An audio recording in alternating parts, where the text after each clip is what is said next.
Acteón en los hombros. Estoy invitado al banquete de Sónica esta noche, dijo el griego. Tú también. Allí nos veremos.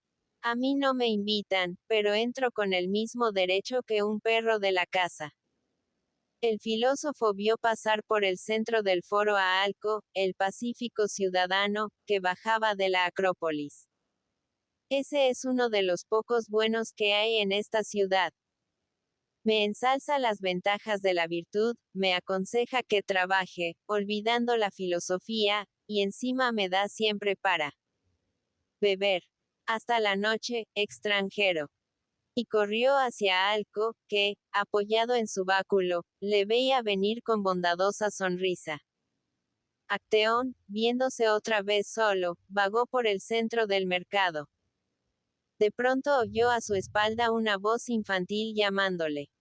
Era Ranto, sentada en el suelo, entre los cántaros de leche ya vacíos y sus últimos quesos. Junto a ella estaba en cuclillas el pequeño alfarero. Comían una galleta dura y unas cebollas frescas y jugosas, disputándose cariñosamente los bocados entre grandes risas. La pastorcilla ofreció a Acteón un pedazo de queso y una torta, aceptando el griego con el reconocimiento del hambre. Parecía que era su destino recibir en Sagunto el sustento de manos femeninas. 2 veces le habían socorrido las mujeres desde que desembarcó. Sentado entre los 2 adolescentes, vio poco a poco despoblarse el mercado. Los pastores picaban sus rebaños hacia la puerta del mar. Los jefes celtíberos, llevando sus mujeres a la grupa, hacían trotar sus caballos con el deseo de verse pronto en las aldeas de la montaña. Las carretas vacías rodaban perezosamente con dirección a los picos y torres del agro saguntino. Acteón vio de nuevo al pastor celtíbero bajo los pórticos, yendo de grupo en grupo, como un rústico torpe, para enterarse de las conversaciones. Al pasar cerca del griego le miró con aquellos ojos enigmáticos que despertaban en él un recuerdo indeterminado. De repente, el pequeño alfarero se levantó y echó a correr, ocultándose tras la columnata del foro. Es que ha visto a su padre, dijo Ranto. Por allí viene. Mopso. Baja de la Acrópolis. Acteón salió al encuentro del arquero. Ha bastado mi palabra para que te admitiese el Senado. La ciudad necesitará pronto buenos soldados como tú. Los ancianos parecían alarmados esta mañana. Temen a Aníbal, ese lobezno de Amílcar, que acaudilla ahora a los cartagineses. Creen que no llevará con calma nuestra amistad con los romanos y el castigo de los aliados que tenía aquí. Toma. Esto es el adelanto que te hace la República. Y entregó un puñado de monedas al griego, que éste guardó en su bolsa. Después quiso llevarle a su casa. Conocería a sus hijos, comería con ellos. Pero el ateniense no aceptó, alegando su invitación al banquete de Sónica. Al alejarse el arquero, sintió Acteón el tormento de la sed, y recordando las recomendaciones del filósofo, entró en la casa de aquel romano cuyo vino de Laurona tanto entusiasmo inspiraba a Eufobias. Cambió en el mostrador un victoriato y le dieron una pátera de barro rojo en forma de barca llena de un vino negro coronado de brillantes burbujas. 2 soldados bebían en un rincón de la taberna. 2 rudos mercenarios con caras de bandidos. El uno era ibero. El otro, de tez tostada y formas atléticas, parecía un libio, y sus mejillas encallecidas por el casco, así como el cuello y los brazos surcados de cicatrices, delataban al guerrero a sueldo que pelea con indiferencia desde la niñez lo mismo al servicio de un pueblo que al del pueblo contrario. Yo sirvo a Sagunto, decía el libio. Estos mercaderes pagan mejor por los de Cartago. Pero créeme. Aunque estoy satisfecho de servir a este pueblo, reconozco que se mete en mala aventura disgustando a Aníbal. Mucho vale Roma, pero Roma está lejos, y ese cachorro de león se despereza a pocas jornadas de aquí. Hay que conocerlo. Hay que haberlo visto desde que era niño, como lo vi yo, cuando militaba a las órdenes de su padre Amílcar. Corre como una yegua. Lo mismo combate a pie que a caballo. Come lo que hay o no come. Va vestido como un esclavo. Todo su lujo lo pone en las armas. Duerme en el suelo, y muchas veces, al amanecer, lo encontraba su padre tendido entre los centinelas del campamento. No quiere que le cuenten nada. Necesita verlo todo por sus propios ojos, mezclarse con los enemigos para estudiar de cerca su punto flaco. Muchas veces, Asdrúbal, el marido de su hermana, se asombró al ver entrar en su tienda a un viejo mendigo. Luego reía a carcajadas viendo cómo se arrancaba Aníbal la peluca y los harapos, bajo los cuales había pasado algunas horas entre los enemigos. Acteón salió de la taberna apresuradamente al ver que Ranto, después de entregar sus cántaros a un esclavo, que los cargaba en su carreta, emprendía la marcha hacia la quinta de Sónica. Iré contigo, pequeña. Me servirás de guía hasta la casa de tu señora. Comenzaba a descender el sol. La luz de la tarde doraba el follaje del agro, dando a las hojas de las vides una transparencia de ámbar. En los caminos sonaban las esquilas del ganado, el chirrido de las carretas, el canto soñoliento de los rústicos que volvían de la ciudad. Llegaron a la quinta de Sónica, grande como un pueblo. Pasaron primeramente ante las viviendas de los esclavos, junto a cuyas puertas se agitaba un enjambre de niños desnudos, de grueso abdomen y ombligo saliente como un botón. Después vio las cuadras, de las cuales salía un vaho ardoroso cargado de mugidos y relinchos. Las trojes, los graneros, la casa del intendente, los calabozos para los esclavos rebeldes, con sus respiraderos al ras del suelo. El palomar, alta torre de ladrillos rojos en torno a la cual aleteaba una nube de plumas blancas con incesantes arrullos. Las chozas de paja que servían de albergue a centenares de gallinas. Detrás de esta serie de edificios apareció la quinta de recreo, la vivienda de Sónica, de la que se hablaba con admiración hasta en las remotas tribus de la Celtiberia, rodeada de cipreses, laureles y retorcidas parras, asomando por encima de esta masa de follaje sus paredes de color de rosa con frisos y columnatas de mármol azul y su terraza coronada por estatuas policromas, cuyos ojos de esmalte brillaban lo mismo que piedras preciosas. Acteón caminaba silencioso y preocupado. Hacía media hora que Ranto le hablaba sin obtener contestación. Extranjero, todos los campos que alcanza tu vista son de Sónica. Mira cuántas gallinas. Casi todos los huevos que consume la ciudad proceden de aquí. Pero Acteón no se fijaba en las indicaciones de la pastorcilla. Cuando ésta llamó a la puerta del jardín, contestando del interior el ladrido de varios perros y extraños chillidos de aves, el griego se dio un golpe en la frente, cual si acabase de hacer un descubrimiento. Ya sé quién es, dijo. ¿Quién? Preguntó asombrada la joven. Nadie. Contestó con la severidad del que teme haber dicho demasiado. Pero interiormente estaba satisfecho de su descubrimiento. Al recordar las palabras del mercenario Livio en la taberna, había resurgido en su memoria la figura de aquel pastor celtíbero tan enigmático. De pronto se inundó de luz su pensamiento. Ya sabía quién era.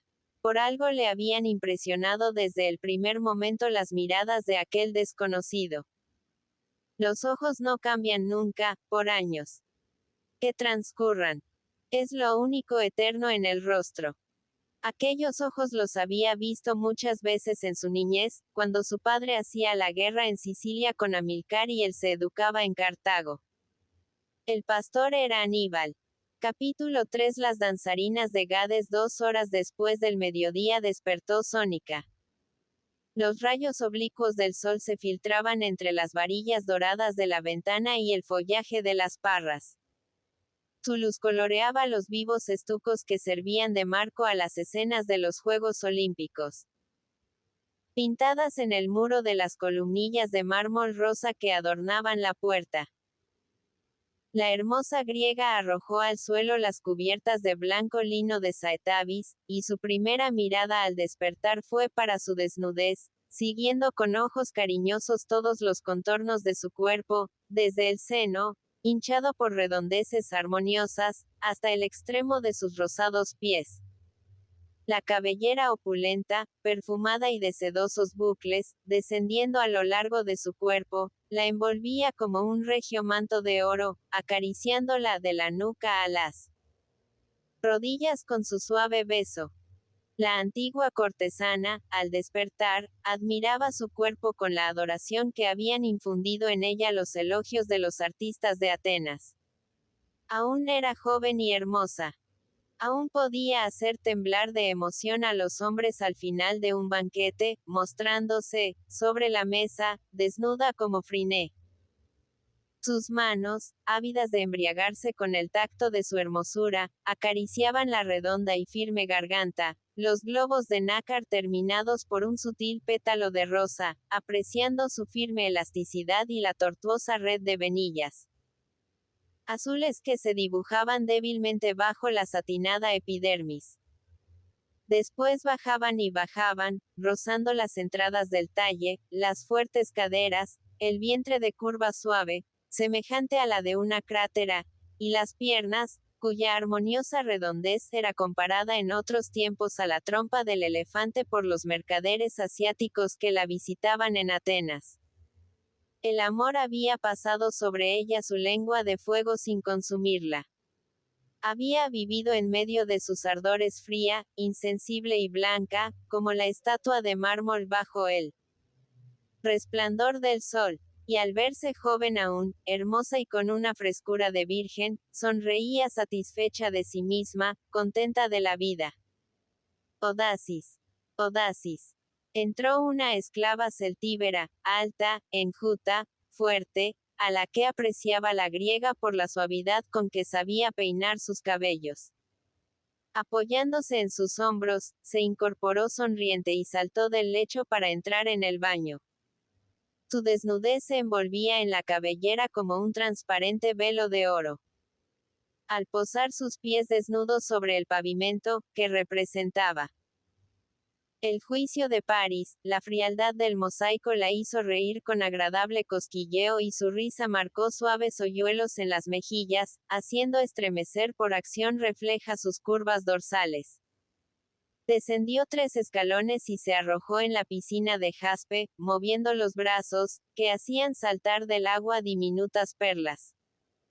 Su cuerpo, al través del agua verdosa, adquirió una transparencia ideal, un brillo de aparición fantástica, moviéndose de un lado a otro como una sirena de espaldas de nácar con la cabellera flotante. ¿Quién ha venido, Odasis? Preguntó tendiéndose de espaldas en la piscina. Han venido las mujeres de Gades que bailarán esta noche. Polianto las alojó junto a las cocinas. ¿Y quién más? Hace un momento llegó un extranjero de Atenas que encontraste esta mañana en el templo de Afrodita. Le he hecho entrar en la biblioteca y no he olvidado ninguno de los deberes de la hospitalidad. Ahora acaba de salir del baño. Sónica sonrió pensando en su encuentro de la mañana. Había dormido mal. Lo atribuía a la noche en vela pasada con sus amigos en la terraza de la quinta, al caprichoso viaje al puerto antes de la salida del sol, pero pensó con cierta confusión en lo impresa que había quedado en su memoria la figura del ateniense, hasta el punto de que varias veces se le había aparecido durante su sueño. Sin saber por qué, asociaba la figura de Acteón a la de Zeus cuando en forma mortal bajaba a la tierra en busca del amor humano. Muchas veces, durante su vida en Atenas, al pensar con repugnancia en sus caricias vendidas por montones de oro, la había acometido el vago deseo de ser amante de un dios. Pensaba en Leda, en Psiquis, hasta en el afeminado Ganímedes, amados por los huéspedes del Olimpo, y se enfurecía ante la imposibilidad de encontrar un dios que la poseyera en un bosque misterioso o al borde de uno de esos senderos a cuyo final se abre lo desconocido. Quería contemplar su imagen en el fondo de unos ojos animados por el resplandor de lo infinito. Besar una boca que sirviese de puerta a la suprema sabiduría.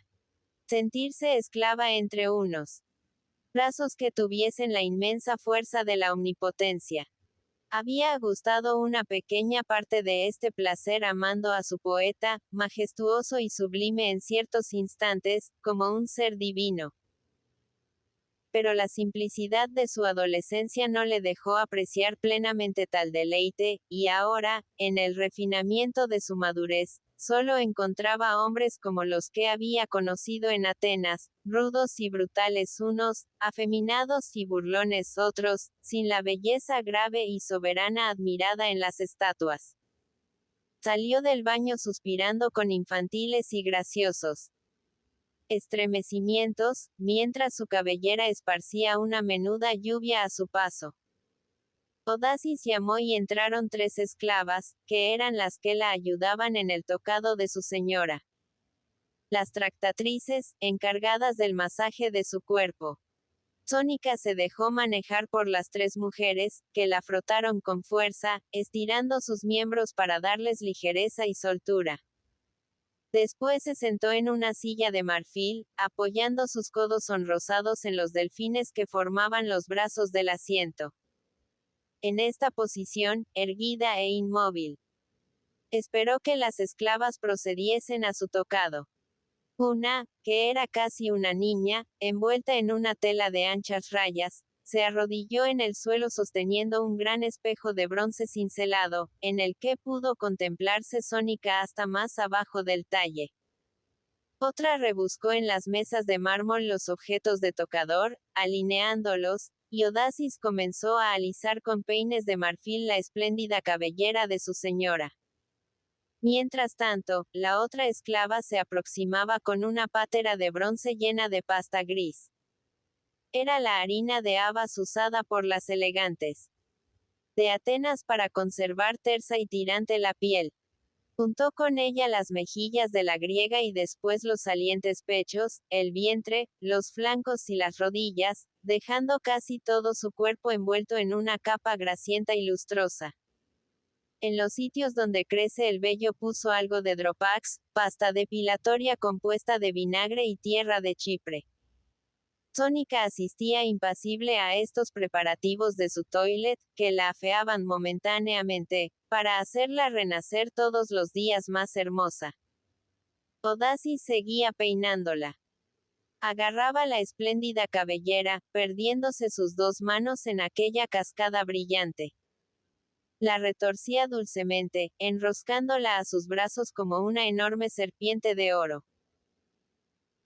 Volvía a esparcirla, separándola mechón por mechón para que se secase, y tornaba amorosamente a alisarla con los peines de marfil apilados en una mesa inmediata, verdaderos prodigios de arte, con púas finísimas y su parte superior cincelada, representando escenas de los bosques, ninfas arrogantes persiguiendo ciervos y sátiros hediondos, dando caza a las beldades desnudas.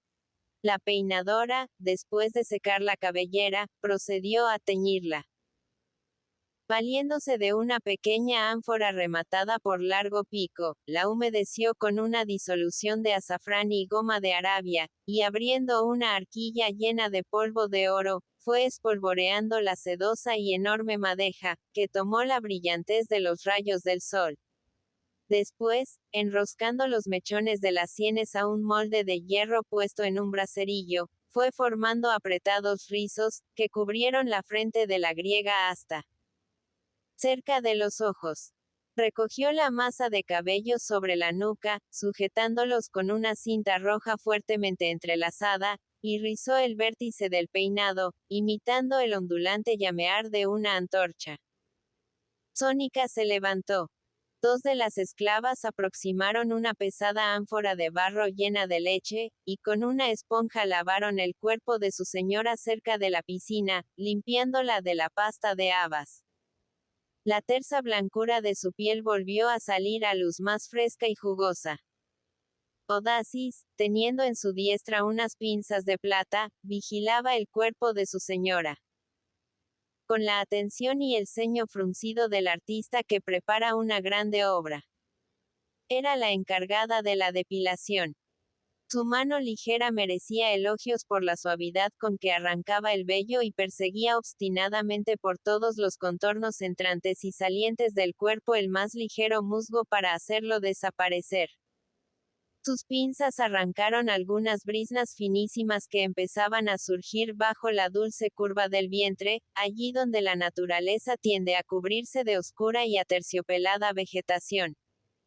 La costumbre griega destruía implacablemente el pelo oculto, queriendo imitar la tersa limpieza de las estatuas. Volvió a sentarse Sónica en la silla de marfil y comenzó el arreglo del rostro. En las inmediatas mesillas alineábase un verdadero ejército de frascos de vidrio, vasos de alabastro, botes de bronce y plata, cajitas de marfil y oro, como cincelado, brillante, cubierto de delicadas figurillas, adornado de piedras preciosas, conteniendo esencias egipcias y hebreas, aromas de Arabia, perfumes y afeites embriagadores traídos por las caravanas del interior del Asia. A los puertos fenicios, trasladados de allí a Grecia o a Cartago, y comprados para Sónica por los pilotos de sus barcos en las arriesgadas correrías comerciales. Odasis le pintó el rostro de blanco. Después, mojando un pequeño estilete de madera en esencia de rosas, lo hundió en un bote de bronce adornado con guirnaldas de loto y lleno de un polvo negro. Era el cobol, que los mercaderes egipcios vendían a un precio fabuloso. La esclava aplicó la punta del estilete a los párpados de la griega, tiñéndolos de un negro intenso. Y trazando una fina línea en el vértice de los ojos, que dio a estos más grandeza y dulzura. El tocado llegaba a su fin. Las esclavas abrieron los innumerables frascos y vasos alineados sobre el mármol, y empezaron a esparcirse confundidos los costosos perfumes. El nardo de Sicilia, el incienso y la mirra de Judea, el áloe de la India, el comino de Grecia. Odasis cogió una pequeña ánfora de vidrio incrustada de oro, con un tapón cónico terminado por fina punta que servía para depositar sobre los ojos el antimonio que aviva la mirada. Después de terminar esta operación, ofreció a su señora las 3 unturas para dar color a la piel en diferentes gradaciones. El minio, el carmín y el rojo egipcio sacado de los excrementos del cocodrilo. Delicadamente, la esclava fue coloreando con fino pincel el cuerpo de su señora. Trazó una nubecilla de pálido arrebol en las mejillas y las diminutas orejas. Marcó 2 manchas como pétalos de rosa en los titilantes extremos de sus pechos. Acarició con su pincel el botón de la vida, que se marcaba apenas en medio de la tersa suavidad del vientre, y, poniéndose detrás de Sónica, coloreó también sus codos y los hoyuelos que se marcaban más abajo del talle, en las protuberancias de sus nalgas redondas y armoniosas. Luego, con rojo egipcio, fue tiñéndole una por una las uñas de los pies y las manos, y otra esclava le calzó unas sandalias blancas con suela de papyrus y broches de oro. Caían los perfumes sobre ella, cada uno en distinta parte de su cuerpo, para que éste fuese como un ramo de flores en el que se confundían diferentes aromas. Odasis le presentó el cofrecillo de las joyas, dentro del cual temblaban las piedras preciosas como peces inquietos y deslumbrantes. Los afilados dedos de la griega revolvieron con indiferencia el montón de collares, sortijas y pendientes, que como todas las joyas griegas, eran más preciosos por el trabajo de los artistas que por la riqueza de las materias. Las escenas de los grandes poemas aparecían reproducidas casi microscópicamente en camafeos de cornalina, ónix y ágata, y las esmeraldas, topacios y amatistas estaban adornados con puros perfiles de diosas y héroes. Sobre el desnudo pecho de Sónica se enroscó un collar de piedras de complicadas vueltas. Los dedos de sus manos se cubrieron de sortijas hasta las uñas, y la blancura de sus brazos pareció más diáfana cortada a trechos por el brillo de anchos brazaletes de oro. Para dar más expresión al rostro, Odasis adornó a su señora con algunos ligeros lunares, y después comenzó a anudar en torno a su cuerpo la fascia, el corsé de la época, una ancha faja de lana que sostenía los globos del pecho para que conservasen su saliente rigidez. Sónica, contemplándose en el pulido bronce, sonrió a su imagen, desnuda y hermosa, como una Venus en reposo. ¿Qué traje, señora?, preguntó Odasis. ¿Quieres la túnica de flores de oro que te trajeron de Creta, o los velos de Calasiris, transparentes como el aire, que mandaste comprar en Alejandría? Sónica no llegó a decidirse. Escogería en la habitación donde guardaba sus vestidos. Y con toda la majestad de su hermosa desnudez, haciendo crujir a cada paso el papyrus de las sandalias, salió de su dormitorio seguida de las esclavas. Mientras tanto, Acteón esperaba en la biblioteca. Había visto grandes palacios en sus correrías por el mundo, había contemplado 2 años antes del terremoto que lo arruinó el célebre coloso de Rodas. Conocía el Serafón y la tumba del gran conquistador en Alejandría. Estaba habituado a la riqueza y al fausto, y sin embargo no podía ocultar la sorpresa que le causaba esta casa griega en un país bárbaro, más lujosa y artística que la de los ciudadanos ricos de Atenas. Guiado por un esclavo y dejando atrás el jardín, con sus follajes rumorosos y sus gritos de pájaros exóticos, había atravesado la columnata que daba entrada a la quinta. Primero el Protyrum, con su zócalo de mosaico, en el que se veían pintados feroces perros negros con ojos de fuego y abierta la rabiosa y babeante boca, erizada de colmillos. Sobre la puerta estaba clavada una rama de laurel junto a una lámpara en honor de los dioses tutelares de la casa. Después del Protyrum, algo lóbrego, se veía a cielo abierto, como un pulmón del edificio, el atrio con sus 4 filas de columnas sosteniendo la techumbre y formando otros tantos claustros. En estos se alineaban las puertas de las piezas interiores. Hojas de madera con 3 cuarterones ribeteados por clavos de cabeza gruesa. En el centro del atrio abríase el impluvium, balsa rectangular de mármol para recoger las aguas de la techumbre, depositándolas luego en la cisterna. Entre las columnas erguíanse sobre pedestales grandes vasos de barro rojo cubiertos de flores. 4 mesas de mármol sostenidas por leones alados bordeaban el impluvium, y junto a este alzábase una estatuilla del amor que en días de fiesta dejaba escapar un chorro de agua. Admiró el griego la esbelta robustez de las columnas, labradas en mármol azul, lo mismo que los zócalos de las galerías, color que daba a la luz del atrio una vaguedad difusa, como si el edificio estuviese sumergido en el mar. Después el introductor le había entregado a Odasis, la esclava favorita, y ésta le había hecho pasar al peristylum, un segundo patio más grande que el atrio, que por su decoración policroma asombró al griego. Las columnas estaban pintadas de rojo en su parte baja, y después este color se mezclaba con el azul y el oro en las estrías y capiteles, esparciéndose por el artesonado del techo de los pórticos. En la parte descubierta del peristilo abríanse en el suelo una piscina profunda y de aguas límpidas, por las que pasaban los peces como relámpagos de oro. En torno a ella vio bancos de mármol sostenidos por Hermes, mesas sustentadas por delfines de cola retorcida, macizos de rosas, entre cuyo follaje asomaban estatuillas blancas o de barro cocido en voluptuosas posiciones. Cubriendo las paredes del peristilo, entre las puertas de las habitaciones, había grandes pinturas de artistas griegos. Orfeo con su pesada lira, desnudo y llevando el gorro de Frigia, rodeado de leones y panteras que escuchaban sus cantos humillada la cabeza y ahogando el rugido. Venus surgiendo de las espumas. Adonis dejándose curar por la madre del amor, y otras escenas loando la fuerza del arte y la belleza.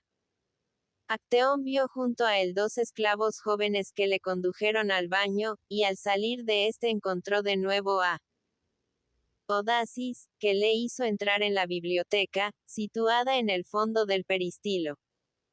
Era una gran habitación con pavimento de mosaico que representaba el triunfo de Baco. El joven dios, hermoso como una mujer, desnudo y coronado de pámpanos y rosas, cabalgaba sobre una pantera, tremolando el tirso. Las pinturas de las paredes representaban pasajes famosos de la Ilíada. Alineados sobre tablas estaban los libros más voluminosos, y los pequeños formaban haces, metidos en estrechos cestos de mimbres. Con forro interior de lana. Se admiró Acteón de la riqueza de la biblioteca al contar más de 100 libros. Representaban una verdadera fortuna. Los navegantes recibían de Sónica el encargo de traerle cuantas obras notables encontrasen en sus viajes, y los libreros de Atenas le remitían igualmente los libros de entretenimiento más famosos que alcanzaban boga en su ciudad. Eran todos de papiros con las bandas arrolladas en torno del umbilicus, cilindro de madera o hueso artísticamente tallado en sus extremos. Sus hojas, escritas solamente por una cara, tenían impregnada la otra de aceite de cedro para preservarlas de la polilla. Sobre la envoltura, pintada de púrpura, brillaba con letras de miño y oro el título de la obra, el nombre del autor y el índice de las materias. La copia de estos libros representaba la vida de muchos hombres, una suma de trabajo adquirida a costa de grandes cantidades. El griego se creyó rodeado en el silencio de la biblioteca por sombras augustas, y su mirada respetuosa fue del Homero, en viejo papyrus, deslucido por los años, y las obras de Thales y Pitágoras, a los poetas contemporáneos, Deócrito y Calímaco, cuyos volúmenes estaban desarrollados, delatando una lectura reciente. Acteón oyó un ligero crujir de sandalias en el peristilo, y el cuadro de oro pálido que formaba en el suelo la luz del patio a través de la puerta se oscureció con la sombra de una persona. Era Sónica, vestida con una túnica blanca sutil. Como la luz daba en sus espaldas, todos los contornos adorables de su cuerpo se marcaron en masas negras a través de la nube diáfana del vestido. Bienvenido seas, ateniense, dijo con voz estudiada y armoniosa. Los que llegan de allá son siempre los señores en mi casa. El banquete de esta noche será en tu honor, pues nadie como un hijo de Atenas puede ser rey de la mesa y guiar las conversaciones. Acteón, algo emocionado por la presencia de esta mujer hermosa envuelta en embriagadores perfumes, comenzó a hablar de la casa, del asombro que le había producido su magnificencia en aquel país bárbaro y la admiración que su dueña gozaba en la ciudad. Todos le habían hablado de Sónica la rica. Sí, me quieren. Y algunas veces me censuran. Pero hablemos de ti, Acteón. Cuéntame quién eres. Tu vida debe ser interesante como la del viejo Ulises. Dime antes lo que hay de nuevo en Atenas. Y por largo rato se desarrolló una charla incesante entre los dos griegos. Ella quería saber qué cortesanas eran las que triunfaban en el cerámico e imponían las modas. Alegre, satisfecha de recordar su pasado, rejuvenecida y olvidada de su majestuosa opulencia de Sagunto, como si aún estuviera en la casa de la calle de los Trípodes y Acteón fuese uno de los artistas pobres que la visitaban por la tarde para hablar con intimidad de camaradas de las cosas de la ciudad. Reía al escuchar las últimas agudezas de los desocupados del Ágora, la cancioncilla en boga un año antes, cuando Acteón salió de Atenas. y con el ceño fruncido y una gravedad de diosa, se enteraba minuciosamente de las postreras variaciones en el traje y el peinado de las hetairas más célebres. Satisfecha su curiosidad de ateniense desterrada, quiso penetrar en la azarosa vida de su huésped, y Acteón la relató con sencillez. Nacido en Atenas, había sido trasladado a Cartago a los 12 años.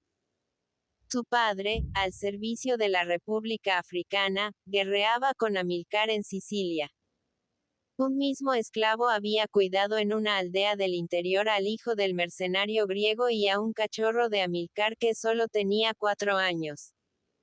Era Aníbal. El ateniense recordaba los golpes que había dado muchas veces a esta pequeña fiera, a cambio de los mordiscos con que el africano le sorprendía en medio de los juegos. Estalló la sublevación de los mercenarios con todos los horrores, que la convirtieron en guerra inexorable.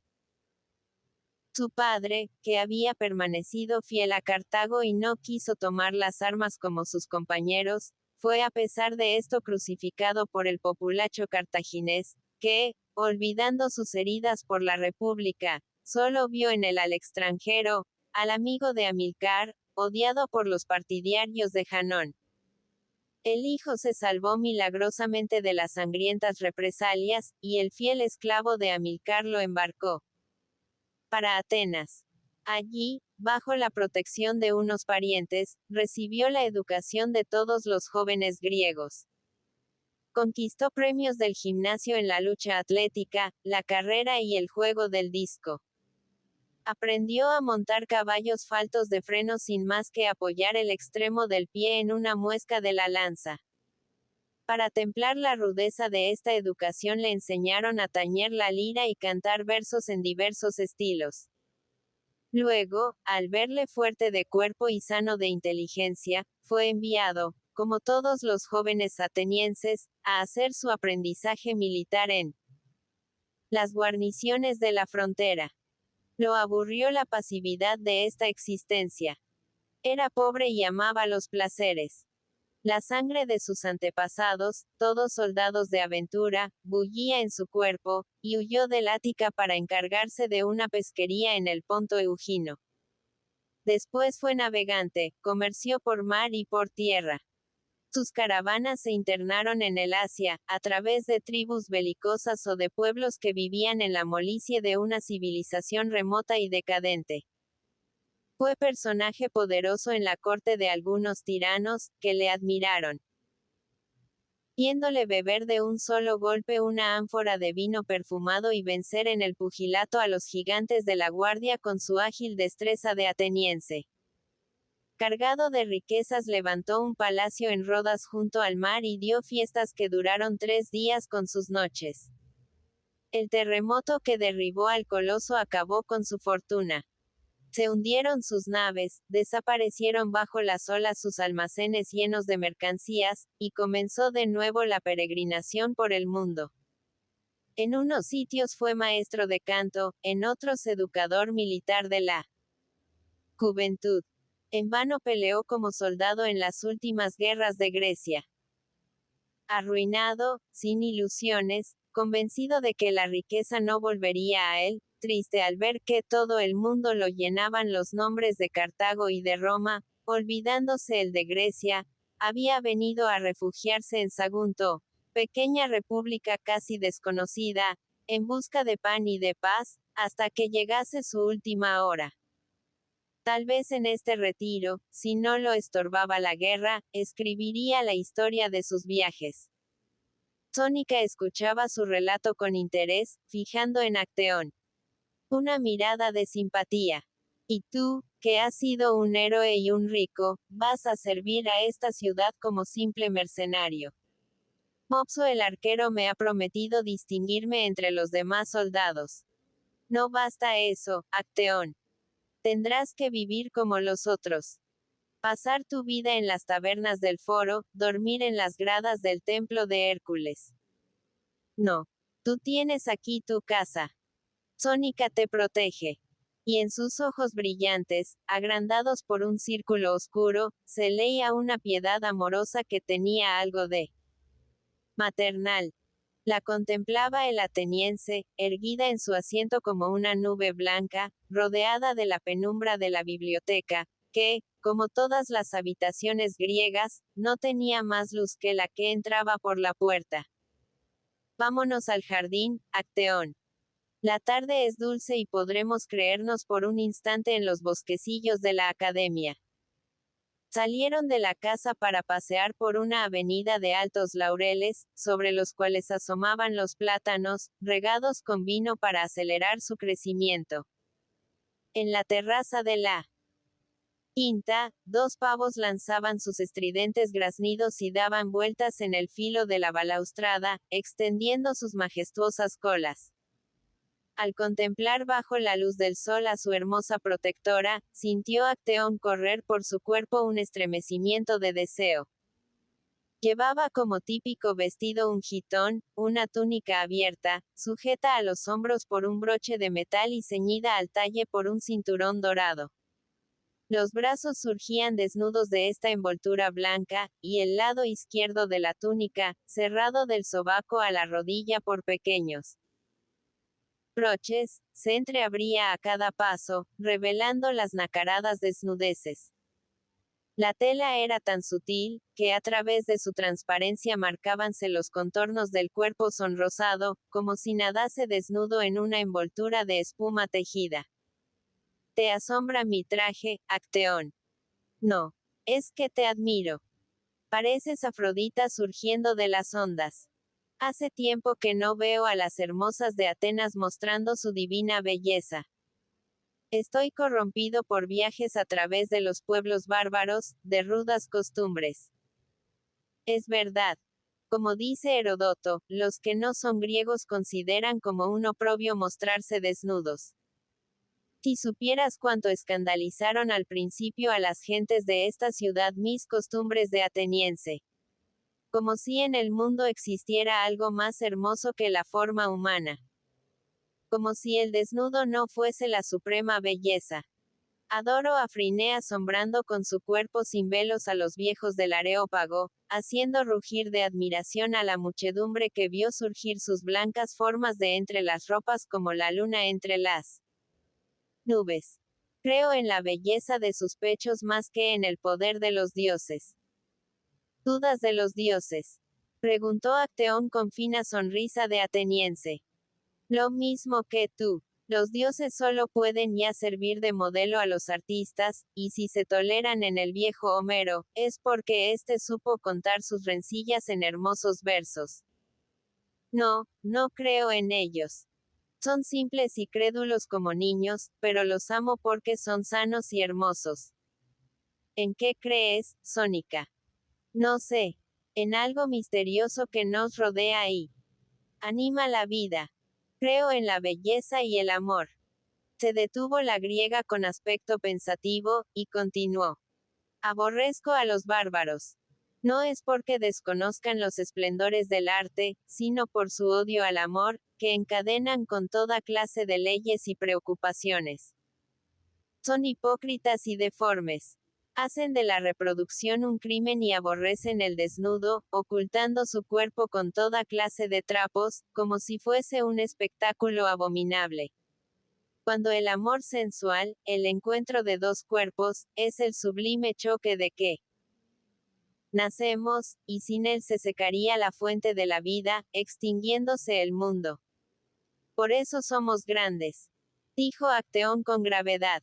Por eso nuestras artes llenan la tierra y todos se inclinan ante la grandeza moral de Grecia.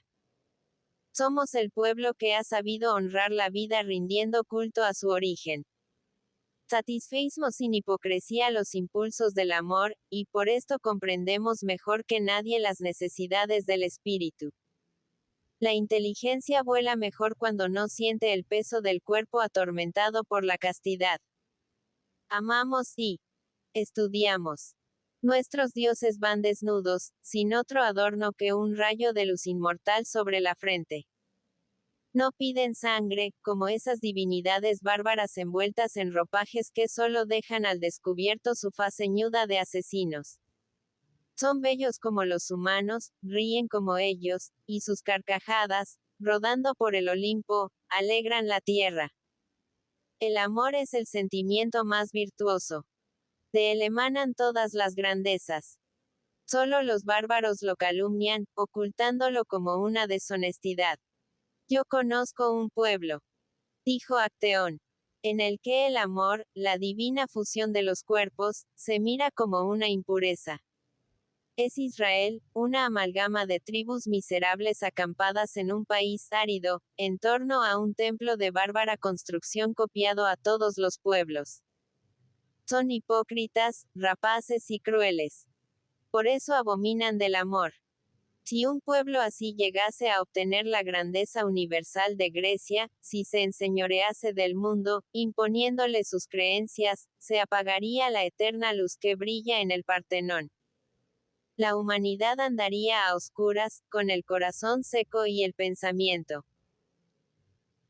muerto, la tierra sería una necrópolis, todos cadáveres movibles, y pasarían siglos y más siglos antes que los hombres encontraran otra vez su camino, marchando de nuevo hacia nuestros risueños dioses, hacia la belleza, que alegra la vida. Sónica, escuchando al griego, se aproximaba a los altos rosales y arrancaba flores, aspirándolas con delicia. Se creía en el jardín de la calle de los Trípodes oyendo a su poeta, que la iniciaba en los dulces misterios del arte y el amor. Luego miraba dulcemente a Acteón, con una sumisión de esclava, diciendo, quiero, con los ojos, como si solo esperase una palabra para caer en sus brazos. El aire movía dulcemente todo el jardín. A través del follaje se veía el cielo de color de púrpura inflamado por la puesta del sol. Bajo los árboles empezaba a condensarse una misteriosa penumbra. Los ruidos del campo, el rebullir de la gente fuera de la quinta, hasta los gritos de los pájaros exóticos en la terraza, parecían venir de un mundo lejano. Entre dos macizos de rosales erguíase una imagen de Príapo tallada en un tronco. El dios rústico sonreía con lúbrica expresión, arqueando el pecho velludo y avanzando las caderas para ostentar mejor su virilidad enorme pintada de rojo. Sónica se sonrió al notar que la miraba el ateniense. Ya sabes que es antigua costumbre poner los jardines bajo la guardia de Príapo. Dicen que ahuyenta a los ladrones. Así lo creen mis esclavos. Pero si yo conservo al dios, es como símbolo de vida en medio de estas rosas, tan bellas como las de Paestrum. La brutalidad del gesto de Príapo completa la dulzura graciosa del amor. Los dos griegos se alejaron silenciosos, con paso tardo, por una avenida de cipreses, a cuyo extremo se abría una gruta con los peñascos tapizados de hiedra, dejando filtrar por sus aberturas una luz verde. Un amorcillo de mármol lanzaba con una concha un chorro de agua que parecía llorar dulcemente al caer en el tazón de alabastro. En este lugar pasaba la antigua cortesana las horas de más calor. Acteón sintió en uno de sus hombros el roce mórbido y firme del pecho de la griega. Sónica. Y acariciando el cinturón de oro de la griega, lo hizo caer al suelo. Los brazos frescos y satinados de la cortesana se anudaron a su cuello como sierpes de marfil. Su cabeza se frotó amorosamente contra los hombros de Acteón. Al mirar hacia abajo, vio fijos en él unos ojos de color violeta, húmedos y dorados. «Eres Atenas que vuelve», murmuró ella con dulce desmayo. «Cuando te encontré esta mañana en las gradas de Afrodita, creí que eras Apolo descendido al mundo. Y sentí en mis entrañas el fuego de los dioses. Imposible resistir. He despreciado al amor por mucho tiempo. Pero el dios se venga ahora, y yo te deseo. Ven. Ven». Y tiraba del cuello de Acteón con sus brazos entrelazados. Se soltaron los broches de la túnica, resbaló esta a lo largo del cuerpo, y en el crepúsculo de la gruta brilló por algunos instantes con pálida luz la desnudez de la griega.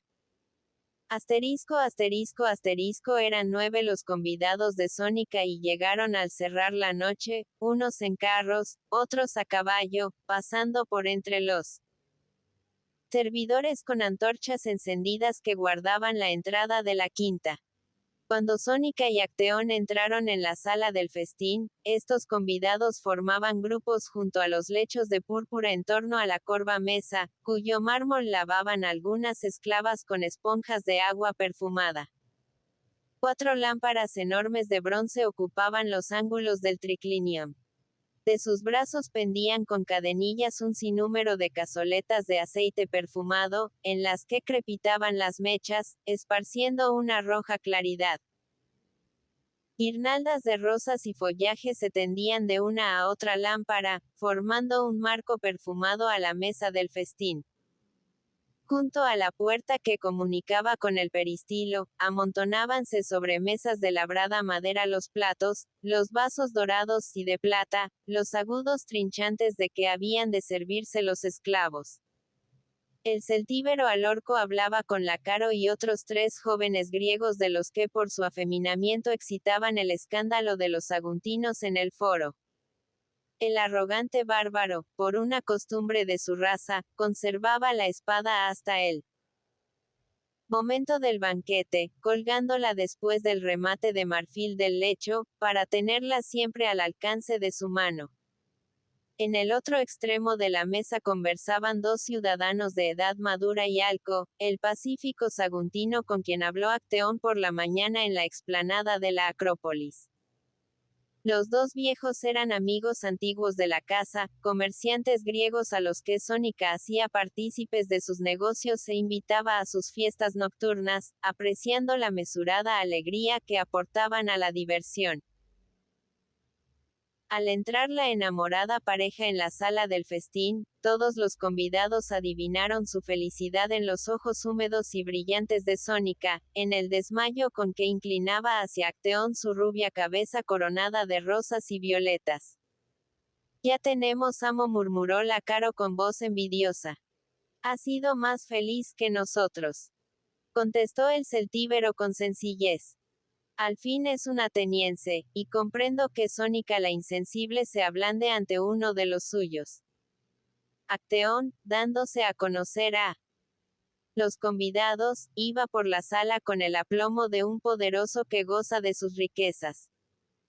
Procedía en todo como un hombre habituado a grandes esplendores que sabe sobrellevar la miseria en las horas malas, y luego, cuando un golpe de fortuna lo devuelve a la riqueza, recobra sin esfuerzo sus primitivas costumbres.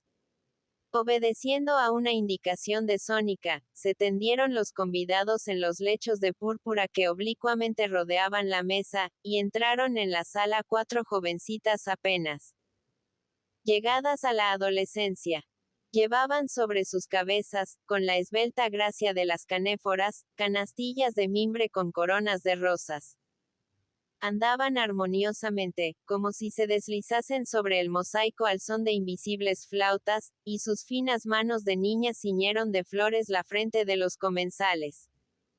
El intendente de la quinta entró en la sala con rostro irritado. Señora, Eufobias, el parásito, se empeña en entrar.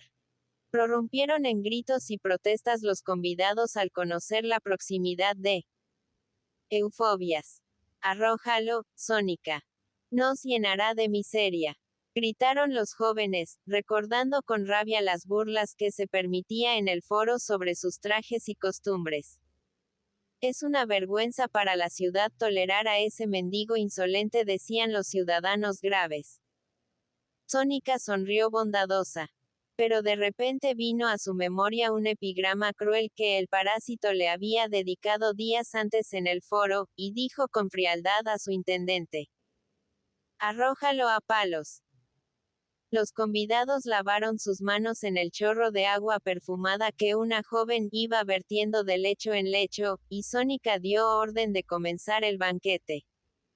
Pero entró de nuevo el intendente empuñando una estaca nudosa. Le he pegado, señora, y no quiere irse. Aguanta los golpes y cada vez se mete más en la casa. ¿Y qué dice? Dice que no es posible una fiesta de Sónica sin la presencia de eufobias, y que los golpes son señal de aprecio. La hermosa griega pareció ablandarse. Rieron los comensales, y Sónica dio orden para que entrase el filósofo.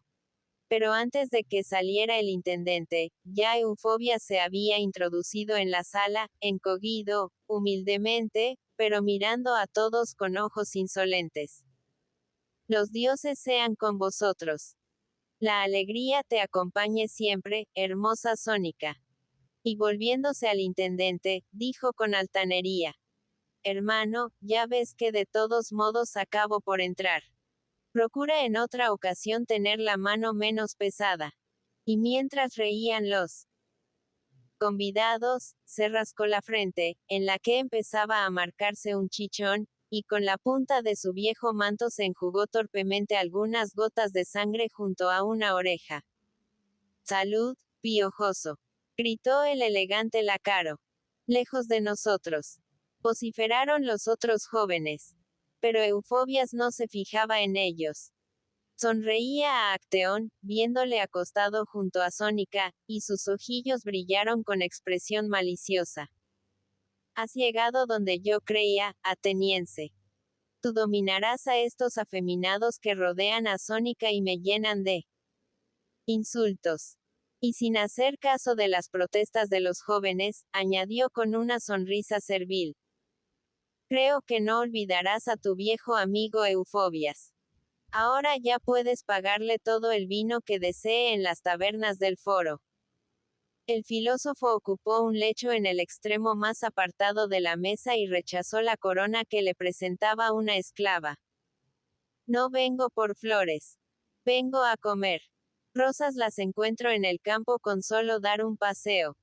Lo que no se encuentra en todo Sagunto es un pedazo de pan para un filósofo.